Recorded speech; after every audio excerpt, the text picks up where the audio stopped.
जैसा कि हम सब जानते हैं कि किसी भी कॉम्पिटिटिव एग्ज़ाम को क्रैक करना कितना डिफ़िकल्ट हो गया है। यहाँ मैं आपको डीमोटिवेट बिल्कुल भी नहीं कर रही हूँ, बट मैं आपको रियलिटी बता रही हूँ। क्योंकि कंपटीशन जो इतना बढ़ गया है, चाहे वो कोई भी कॉम्पिटिटिव एग्ज़ाम क्यों ना हो, जैसे नीट, जेईई, एसएससी, रेलवे या कोई और, लेकिन अगर हम सही स्ट्रैटेजी और स्मार्ट वर्क का यूज़ करेंगे तो हम कोई भी कॉम्पिटिटिव एग्ज़ाम को क्रैक कर सकते हैं।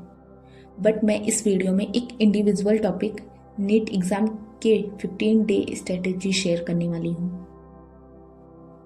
As we all know that medical entrance examination 15 दिन में प्रिपेयर करना कोई सिंपल सा टास्क नहीं है, बट अगर एस्पिरेंट्स इन 15 दिन तक इस टिप्स को सिस्टमेटिक वे में फॉलो करते हैं तो आपका कॉन्फिडेंस एग्ज़ाम तक बढ़ जाएगा। So here are some tips जो आपके इन 15 डेज को यूटिलाइज करने में यूज़फुल होंगे। फर्स्ट टिप है, एनालाइज द सिलेबस प्रॉपरली। किसी भी एग्ज़ाम को क्रैक करने का जो सबसे इम्पॉर्टेंट पिलर है वो है सिलेबस का एनालिसिस करना। जब तक आपको सिलेबस अच्छे से पता नहीं होगा, आपके लिए एग्ज़ाम को क्रैक करना डिफ़िकल्ट रहेगा।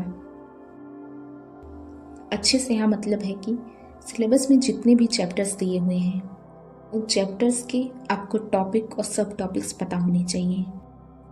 Then you start your preparation. आप अपने प्रिपरेशन के लिए एनसीईआरटी बुक्स पर ज़्यादा फोकस करें, क्योंकि नीट के डीन प्रोफेसर रविंद्र कुमार कौंधमुदी भी एनसीईआरटी बुक्स पर फोकस करने का एडवाइस देते हैं।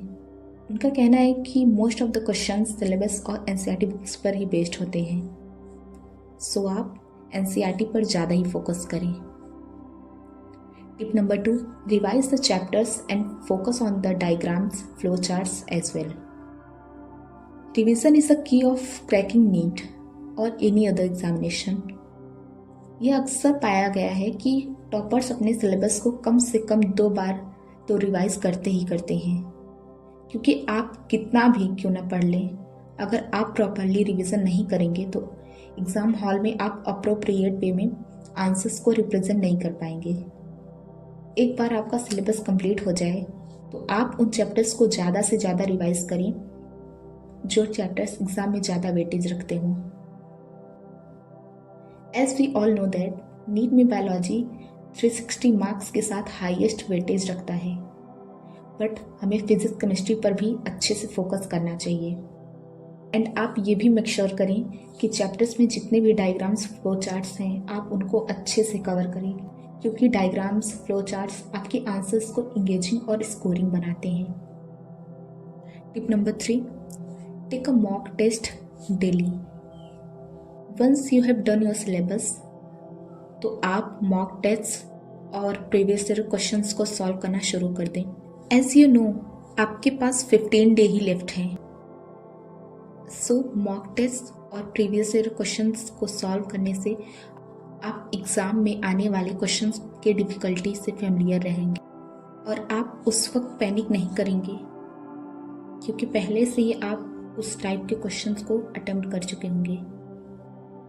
एंड आपको ये भी पता चल जाएगा कि आपको किस चैप्टर पर ज़्यादा ध्यान देने की ज़रूरत है एंड कौन सा सेक्शन स्किप करना अफोर्डेबल रहेगा। जो भी सेक्शन डिफ़िकल्ट है उससे मल्टीपल टाइम रिवीजन करें। एज वी ऑल नो हमारे ब्रेन की भी कुछ कैपेसिटीज़ होती है, वो हर चीज़ को याद नहीं रख सकता, सो स्मार्ट स्टडी करें। Tip number 4, set a timer while studying. जब भी आप मॉक टेस्ट या प्रीवियस ईयर क्वेश्चन सॉल्व कर रहे हों तो मेक श्योर करें कि आप टाइमर सेट करके ही क्वेश्चन को सॉल्व करें एंड ट्राई करो कि सारे क्वेश्चन 3 आवर 20 मिनट में ही सॉल्व करो, ना ही 1 मिनट ज़्यादा और ना ही 1 मिनट कम। इस प्रैक्टिस से आप एग्ज़ाम हॉल में टाइम पर सारे क्वेश्चन सॉल्व कर पाएंगे। एंड अगर आप इसे 15 डेज तक ऐसे ही प्रैक्टिस करते रहेंगे तो ये आपके रूटीन में ऐड हो जाएगा एंड आप बिना पैनिक और स्ट्रेस लिए सारे क्वेश्चंस को सॉल्व कर पाओगे।